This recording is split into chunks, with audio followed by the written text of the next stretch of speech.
La ilaha illallah. Tuan-tuan muslimin dan muslimat yang dirahmati Allah Ta'ala sekalian, alhamdulillah. Sama-sama kita panjatkan kesyukuran kita kepada Allah Ta'ala kerana di kesempatan pada tengah hari ini sekali lagi kita dapat bersama-sama berada dalam majlis ilmu untuk kita meneruskan perbincangan kita melalui perbincangan dalam kitab Indahnya Hidup Bersyariat ini, yang mana kita sampai kepada tajuk syarat doa makbul. Syarat doa makbul. Qala al-musannifu hafizahullah nafa'ana bi'ulumihi fid dharain. Syarat doa makbul yang pertama disebut di sini menjaga makanan dan minuman supaya tidak terambil yang haram dan yang syubhat. Untuk diterima doa oleh Allah Subhanahu wa Ta'ala, kita mesti memastikan makanan yang kita makan, minuman, pakaian dan sebagainya tidak termasuk dalam perkara-perkara haram. Sebab itu kalau kita melihat kepada hadis Nabi SAW, Nabi menyatakan kepada kita tentang seorang yang bermusafir. Orang musafir ni doa dia mustajab. Begitu juga doa orang yang dizalimi mustajab. Begitu juga doa ketika mana berpuasa mustajab. Begitu juga doa ibu bapa tak ada anak dan mustajab. Jadi doa mustajab, namun ada syarat dia. Sebab itu Nabi SAW menceritakan kepada kita tentang seorang laki-laki yang bermusafir dalam keadaan dia berdoa kepada Allah. Patutnya orang musafir ni mustajab doa. Tetapi Nabi ceritakan bila mana dia angkat doa, mengangkat tangan berdoa, ya Rab, ya Rab, ya minta kepada Allah Ta'ala. Nabi sebut wa mat'amu haram, sedangkan makanan dia haram, wa mashrabuhu haram, minumannya haram, wa malbasuhu haram, pakaiannya haram, wa ghudhiya bil haram, yang dia makan daripada perkara yang haram juga. Tuan-tuan Allah rahmati Allah. Jadi fa'anna yustajabulah, di mana bagaimana nak dikabulkan doa kalau orang yang melakukan perkara yang haram, makanan haram, minuman haram. Haram ni bukan bermakna kita makan benda haram saja. Walaupun kita makan benda halal, sumbernya haram, tetap dikira haram.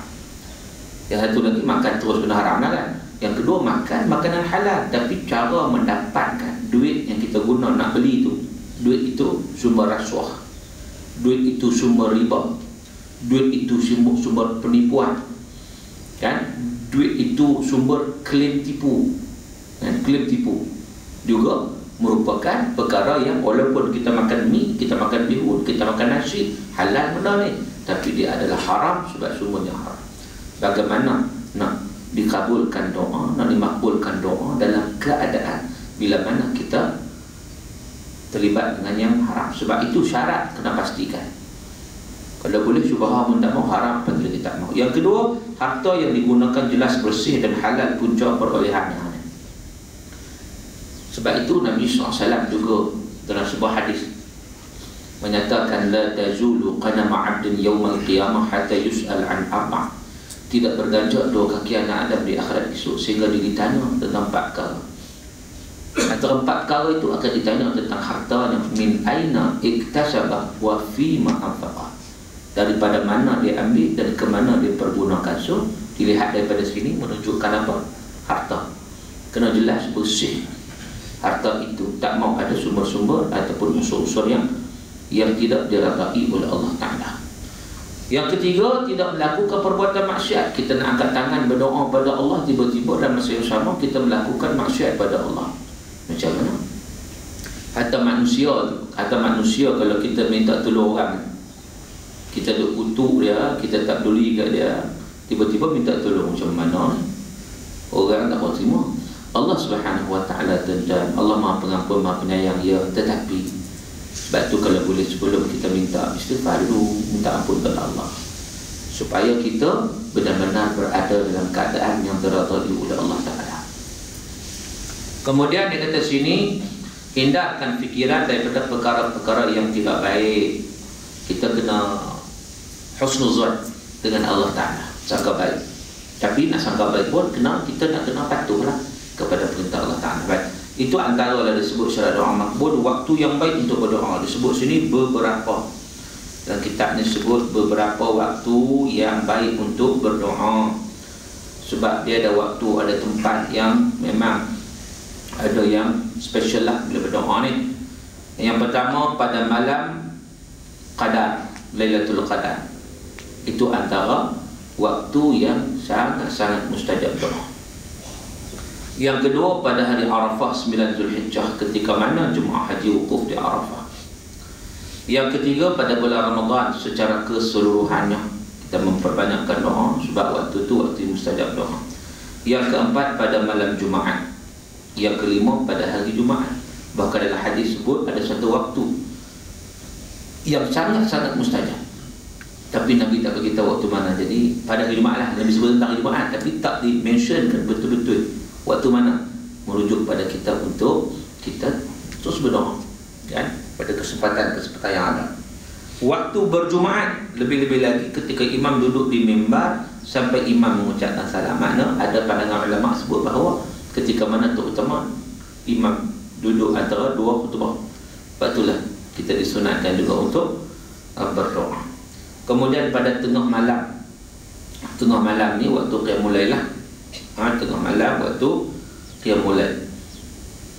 Dia sebut di sini ada ni 1/2 malam, 1/3 malam, 1/3 malam yang terakhir. Pada waktu sahur sebelum fajar. Ini disebut beberapa perkara kat sini, tapi kita lihat inilah waktu dia termasuk waktu qiyamul lail.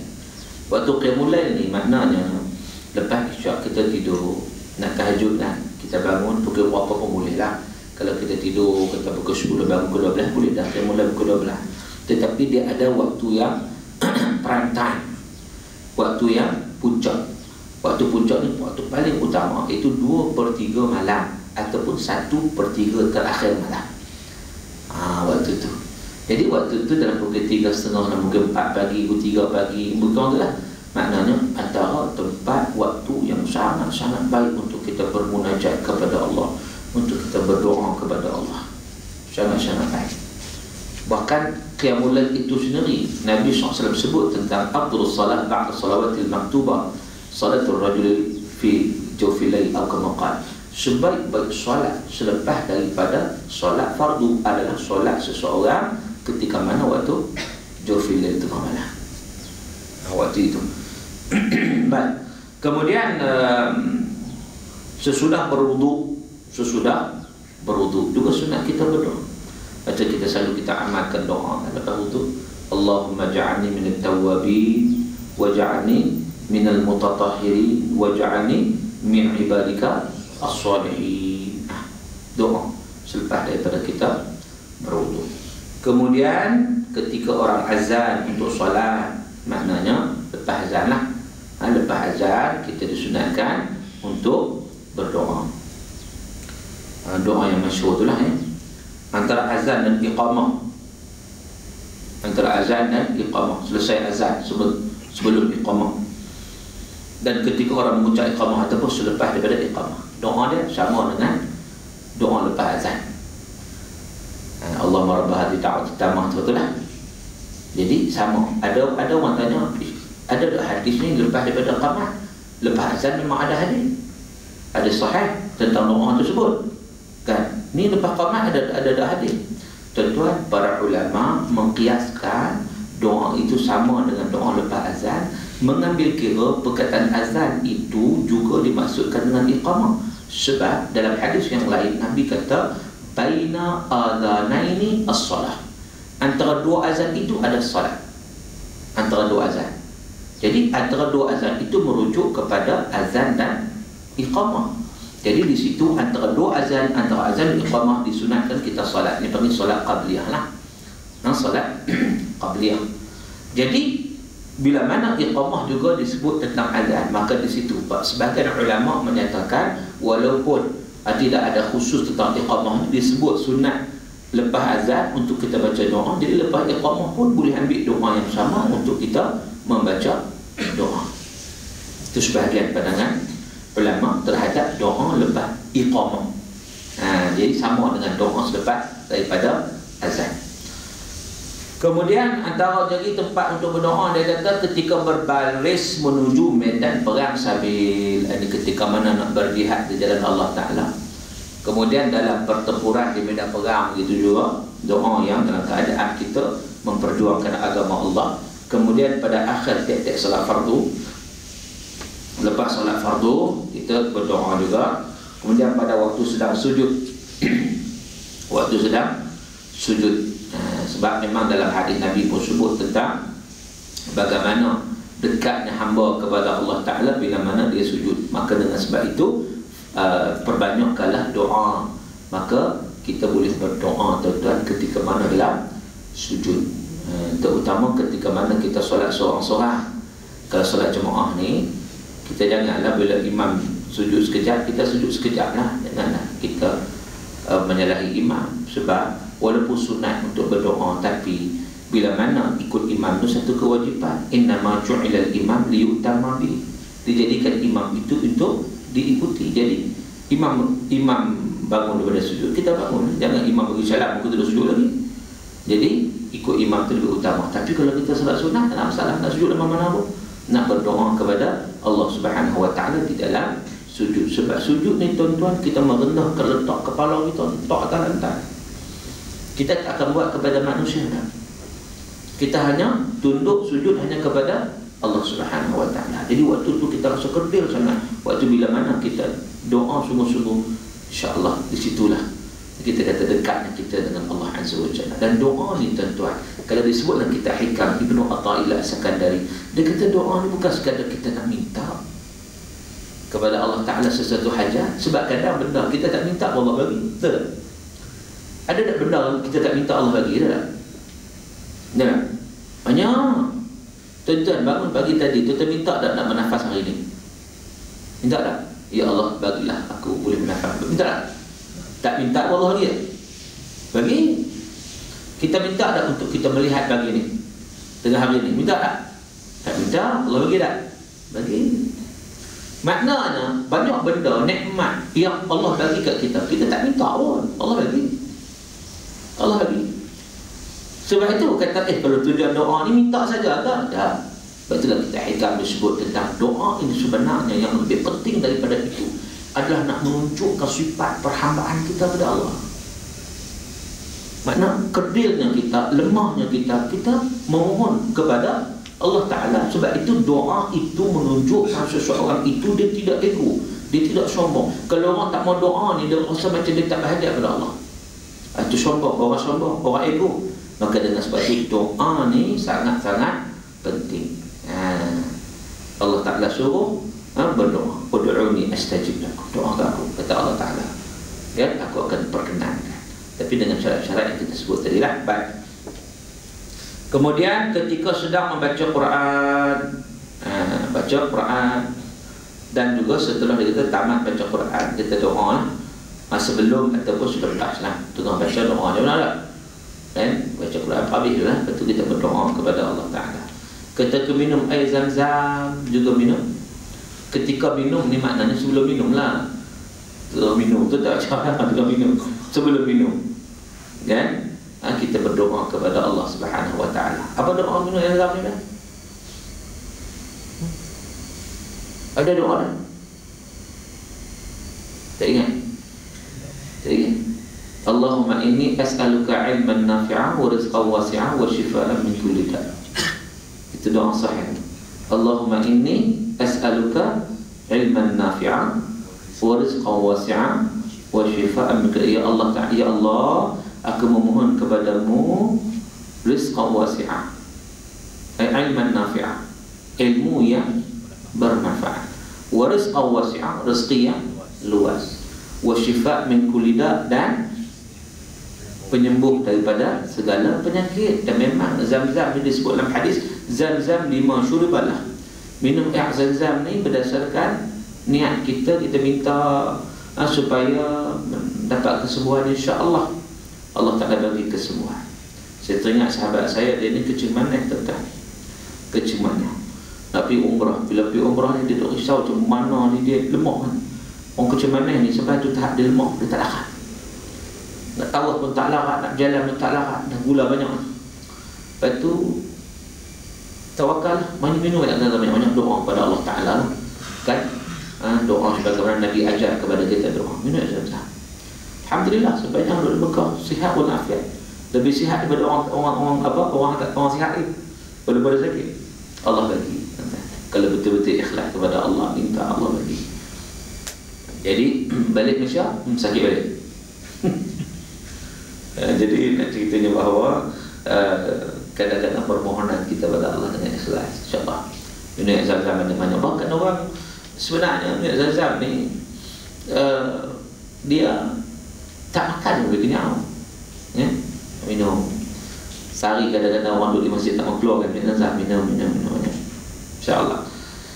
Baik, kemudian pada waktu pagi, waktu ayam jantan berkokok, mana waktu pagi itu ayam berkokok nak gerak orang tidur kan, ayam memangkit dah waktu pagi. Pada saat berkumpulnya kaum muslimin kerana agama, berkumpul ramai-ramai kan, kerana agama ni maknanya kerana Islam lah, dalam kuliah ilmu dan sebagainya.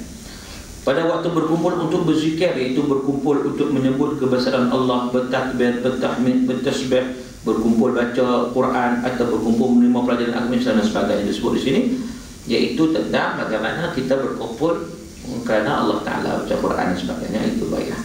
Ketika menutupkan mata orang yang telah mati, pada waktu turun hujan yang dikemukakan dalam ni, siapa-siapa nak bertanya boleh SMS kan kepada saya, talian yang biasa. Dan sebelum saya terima SMS, saya nak tengok dulu soalan yang dihantar dalam kertas ni. Baik, soalan. Salam Ustaz, saya seorang suami, saya amat berbesar hati sekiranya Ustaz dapat memberikan jawapan dan penjelasan atas soalan-soalan di bawah. Okey, yang pertama, sekiranya seorang isteri mempunyai akaun jaringan sosial seperti Facebook, Yahoo Messenger, email peribadi dan seumpamanya, patutkah seorang isteri tersebut memberikan akses kepada akaun tersebut kepada suaminya agar dapat berkongsi sama melihat kandungan, rakan, gambar, nota, korespondens yang terdapat di dalamnya? Baik, sekiranya isteri boleh berkongsi dengan orang, pasal tak boleh kongsi dengan suami?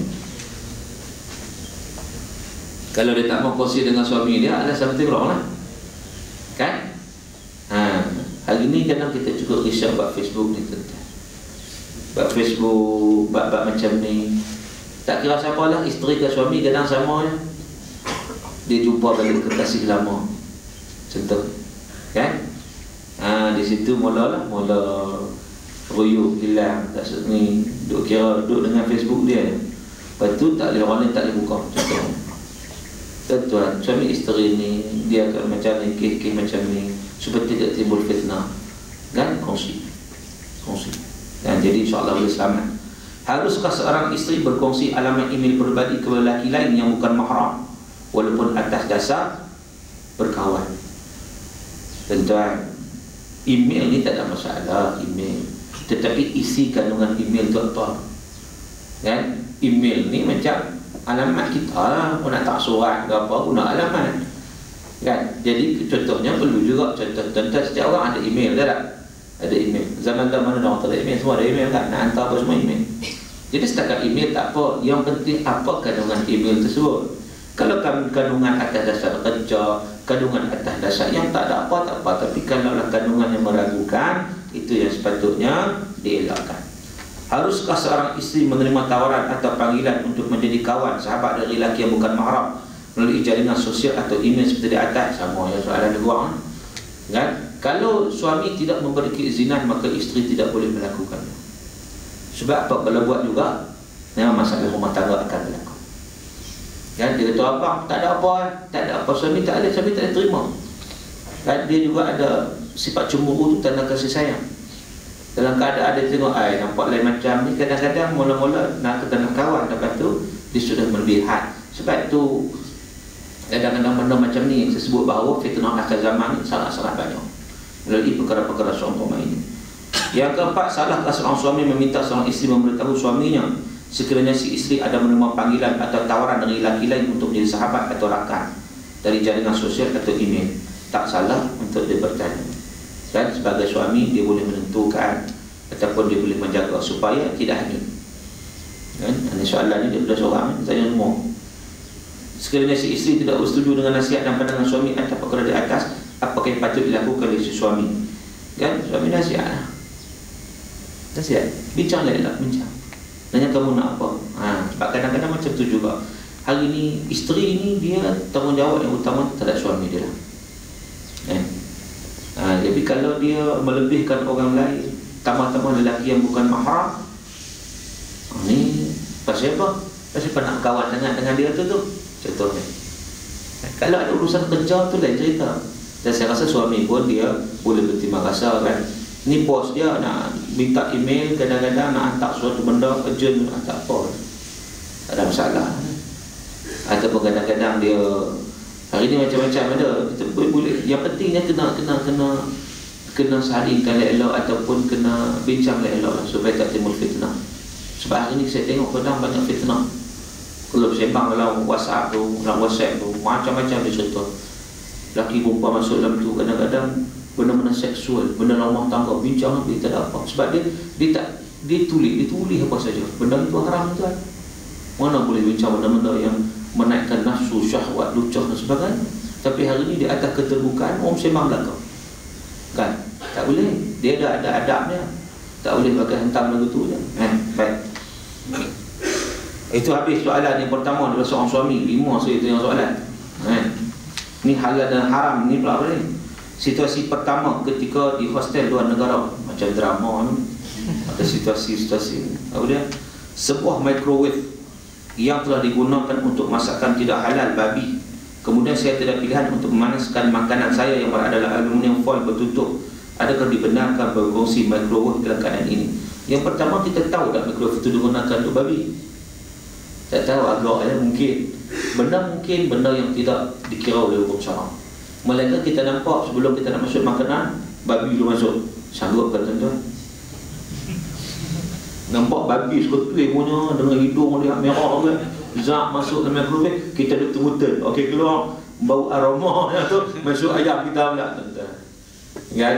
Dalam tu wak-wak yang masuk habis sekali dengan menitik dalam kita punya ayam. Itu memang tak boleh lah. Tetapi kalau kita tak tahu, tengok-tengok ada microwave ni, bukan umum, mungkin orang guna untuk apa, benda tu hukum syarak membenarkan kalau kita tak nampak dengan pasti. Kan? Tapi ragu juga, kalau ragu tinggallah. Dak ma yang dibuka ila ma yang tinggalkan perkara yang meragukan kepada perkara yang tidak meragukan.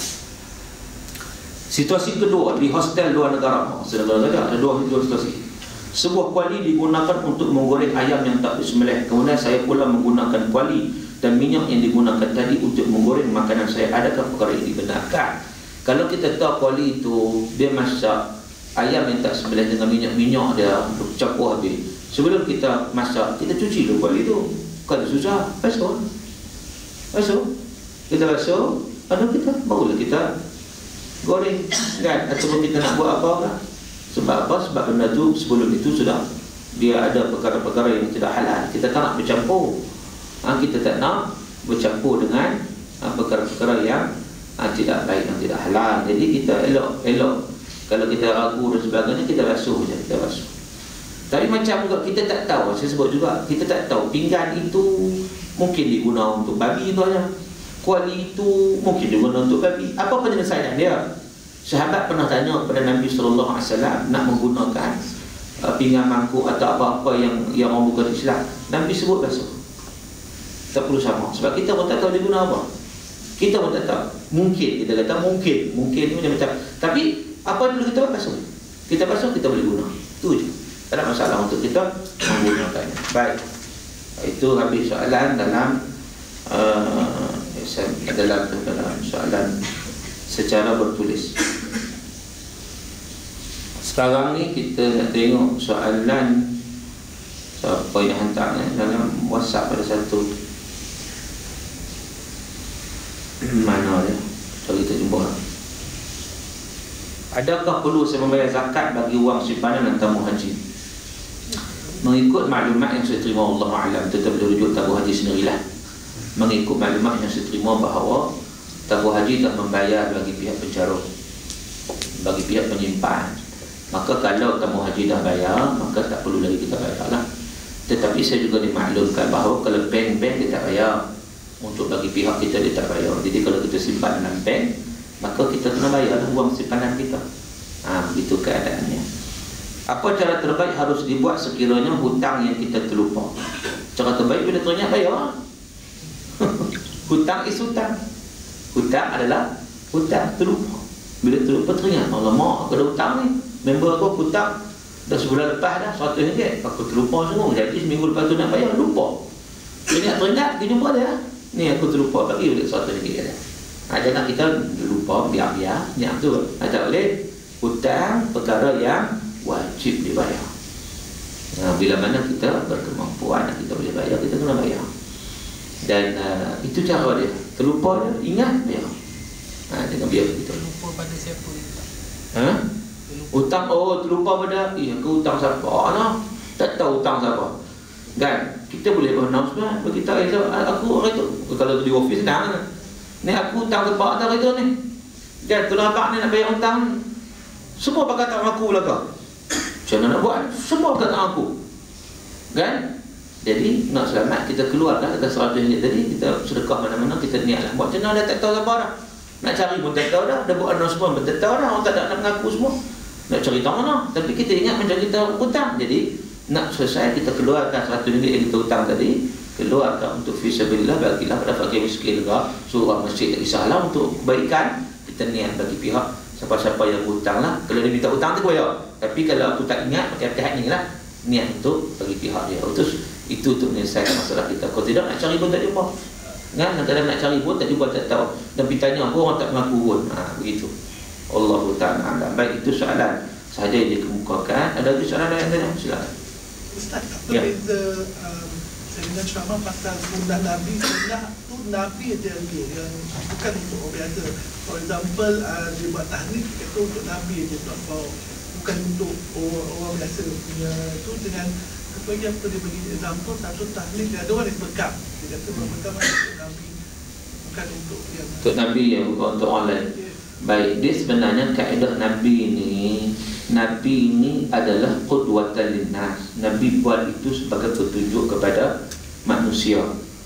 Jadi boleh jadi ikutan kecuali bila mana Nabi sebut itu khusus bagi Nabi. Kan? Ada hukum lain, contoh kahwin lebih daripada 4. Al-Quran ada 4 lah. Nabi buat lebih daripada 4, itu khusus bagi Nabi. Sebab sudah dibataskan oleh ayat tadi. Ayat itu membataskan. Maknanya fankihu ma taba lakum nisa mathna wa thulatha wa ruba' fa in khiftum alla ta'dilu wa wahidah.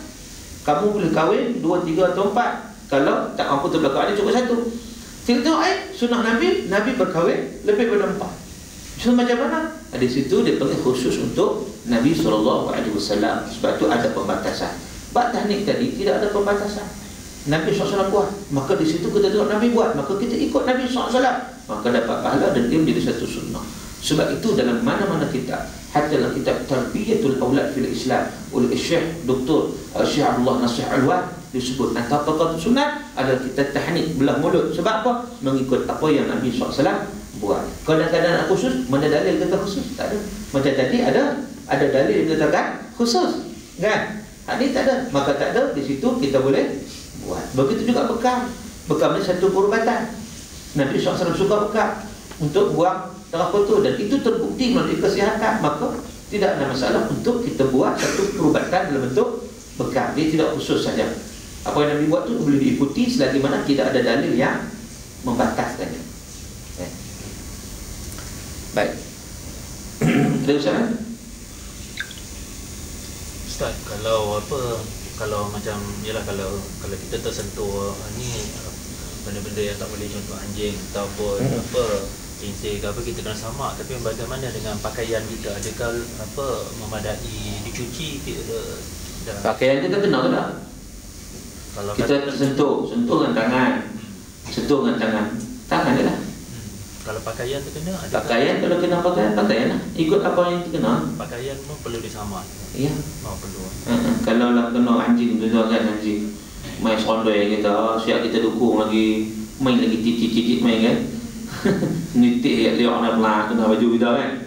Jadi baju kita tu kena sama baju kita. Sebab apa? Sebab dalil Nabi SAW sebut, idza waliqal kalb ina ahadikum falyaghsilhu sab'an ulahun nabi turab. Dalilnya Nabi kata kalau anjing jilat bekas ni kata bekas kan. Ni kata bekas. Anjing jilat bekas kata Nabi, basuh bekas ni dengan 7 kali dengan air tanah. bekas. Kalau dia main kena baju kita, sama juga konsep dia. Maka maksud dengan air tanah kita panggil sama ataupun sebenarnya istilah bahasa Melayu dia satu. Boleh tak qada solat sunat ba'diyah subuh lepas sempurnakan solat subuh sebab sampai masjid solat subuh dah bermula? Jawapannya boleh. Boleh.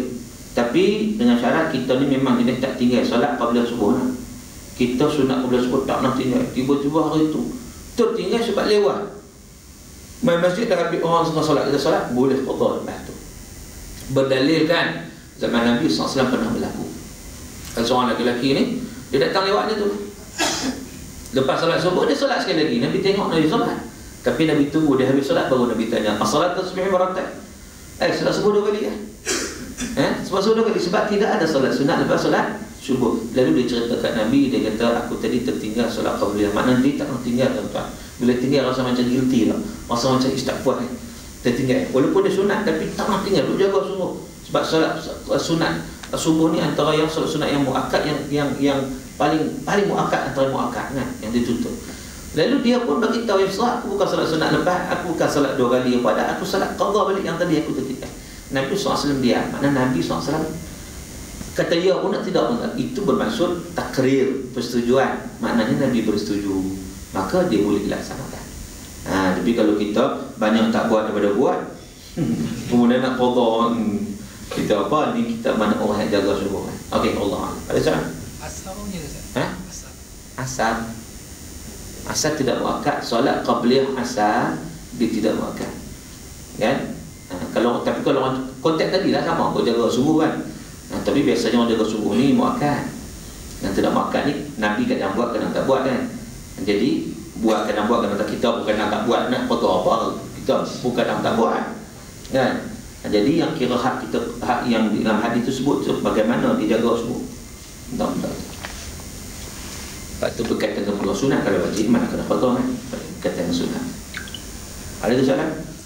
Kalau yang hari Jumaat je kan, kalau kita masuk utamaan pada tahiyat masjid ke, atau kalau kita masuk dah Kata masjid? Masjid dulu kan? Masuk tu dalam masjid. Bukan, maksudnya kita dah masuk ke waktu dah azan ya? Azan? Tak apa? Tahiyat masjid dulu. Sebab dia solat qabliyah Jumaat ni memang khilaf. Ada yang kata ada yang kata tidak, tapi kita buat insya-Allah. Kalau kita masuk awal, kita satu masjid dulu. Lepas tu azan kita buat qabliyah. Azan boleh kita buat satu masjid. Kalau ikut pandangan yang kata ada qabliyah Jumaat, kita terus buat qabliyah pun boleh. Dia dah dapat dah di situ, bila buat qabliyah dapat sekali tahiyatul masjid. Kan? Boleh. Kalau ketika datang tu khutbah boleh juga. Nabi dalam hadis pun bila datang Nabi tengah khutbah, datang seorang duduk, Nabi suruh bangun buat 2 rakaat. Jadi maknanya sunat juga, tapi kita buat, orang kata ringkas lah. Ringkas. Sunat juga untuk kita tunaikan walaupun tengah khutbah. Ustaz, perlu tak keluarkan zakat bagi duit yang kita terima daripada bayaran tiap bulan daripada orang meminjam duit kita? Duit itu kita simpan dalam bank sebagai simpanan. Cukup setahun, dia cukup haul. Cukup setahun, maka barulah dikenakan zakat kalau cukup nisab. Kan? Cukup nisab. Duit wang simpanan bukan setiap bulan dah. Setiap bulan sampai simpan. Tengok setahun tu. Setahun tu baki terendah. Katakan duit dalam bank kita ada 50,000. Sekarang ni sepanjang setahun tu baki terendah 30,000. So zakat daripada 30,000. Sebab 30,000 dah melebihi kadar nisab kan. Jadi 2.5% daripada 30,000 sepanjang tahun. Katakan satu Muharram 1435, 1436 sampai 1 Muharram 1437. Kita kira zakat kita 1 Muharram kan. Antara sekarang ni 1 Muharram 1437 ataupun 30 Zulhijjah, kita ada apa? Kita ada 150,000. Tapi kalau kita tengok balik sepanjang ni daripada 1 Muharram ni, duit kita bagi terendah 50,000. So zakat dari 50,000. 2.5% daripada 50,000. Dia terkumpul untuk setahun. Bukan setiap kali orang bayar hutang dapat. Bayar hutang dapat. Dia terkumpul untuk setahun. Okey. Allah Akbar. Ustaz, kalau pendapatan kita dah zakat, kita buat simpanan tu dah cukup haul, kena zakat tak? Ya. Simpanan cerita lain. Zakat pendapatan cerita lain. Macam juga kata kita menega zakat perniagaan. Menega, hak menega je. Orang buat tanam, ternak atau tanam padi kan. Hak tu lah takat tu. Atau dia duit simpan. Itu lain. Itu benda berbeza. Allah a'lam. Saya Ustaz, harta faraid kata kalau dia tak tahu dia kahwin lain, masa dia meninggal, katalah harta tu dua nama, mati ada hak of the nama, kata masa mati harga tanah, harta tu 50,000, tapi bila dah 10 tahun kemudian baru tahu ada family, ada wife. So sekarang harga tu dah kata macam setengah juta ke apa. So kalau difaraidkan nak bayar faraid kepada anak yang lain tu, ikut harga mana? Harta tu masa dia mati ke harga sekarang? harta tu masih ada kat dia lah. Ada dekat Dah jual ke belum? Dah jual ke belum? Belum. Belum jual, maknanya dia masih lagi tak dibahagikan lagi lah. Masa dia mati half-half. Penama ada dua. Si mati dengan isteri. Si mati dengan isteri. Nama dua-dua. Si mati ada dua isteri. Atas pencarian. Atas pencarian. Harta pencarian. Harta pencarian mahkamah akan tentukan berapa banyak untuk dia ambil. Bahagian dia tak kacau lah. Dia tak kacau. Bahagian yang perlu faraidkan bahagian si mati saja. Tapi at that time dia tak tahu yang ada wife. Sampai 10 atau 20 tahun kemudian baru tahu. Dan kalau dia simpan lagi harta tersebut tidak dibahagikan lagi, dia bagi ikutnya semasa. Kau dah bagi dah, maknanya macam main hutang je lah. Kau dia bagi, dia ambil semua dah. Kalau dia buka kepada nama isteri semua tu, masa mati, dia dah tukar kepada nama isteri semua. Habis dia dah bagi faraid tu yang dah bagi siap-siap lah. Family yang ada. Dah siap bagi dah. Baik, kalau siap tengok keadaan, kalau dia dah bagi siap dah, katakan yang melibatkan harta yang tanah tu kan. Harta tanah dia kena bagi tanah tu. Kena bagi tanah tu. Kecuali kalau okey, katakan tanah ada 1 ekar. Kata depa ni ada 2,5 ekar kan. Dia tak bagi lagi. Maka bila dapat tahu dia kena bagi dah 1,5 ekar. Tak kisahlah berapa jumlah dia. 1,5 ekar. Tanah, lepas tu dia nak buat macam mana? Dia tak mau tanah nak bagi 1,5 ekar, payah nak jual sekali ambil pulang. Kalau pulang, jual ambil duit. Kalau tidak, bagi hak tanah tersebut. So, bergantung kepada aset itu. Nak kekalkan tanah, katakan, ambil separuh. Kalau dia hak separuh tu lah kan. Jadi, kalau nak convert dengan duit, masa dia jual, bagi duit. Betul lah. Waktu dia bahagikan tersebut. Sebab tu kadang-kadang kahwin lebih ni jangan sembunyi. Itu the moral of story dia. Kan? Kahwin lebih jangan sembunyi, kena war-warkan. Kalau tidak masalah sebab masing-masing ada hak. Kan? Ada hak. Isteri ada hak. Sebab isteri tu ada siapa kahwin dia sembunyi? Tak ada. Tu senyap tu nampak ada tau. Jangan bagi tahu isteri, tak ada masalah. Esok jadi masalah apa susah. Ya? Maka biar selesai. Masing-masing kita tunaikan tanggungjawab. Jangan kita takut tanggungjawab tak dapat dilaksanakan kerana kita menyembunyikan. Itu cukup bahaya. Takut menzalimi pihak-pihak yang dia berhak. Ada yang tak mau terima pada ada mati dah. Dia tak mau terima. Tak boleh. Hak tetap hak. Kan? Buat terima tak terima itu sudah nombor 2. Kata hak tetap hak. Kita tidak boleh menzalimi dengan kita mengambil hak orang lain. Tak boleh. Kalau dia ada hak faraid, kena bagi dia. Tak boleh kan? Wallahu ta'ala alam. Sekadar itu dah sedikit perbincangan kita. Mudah-mudahan diberkati.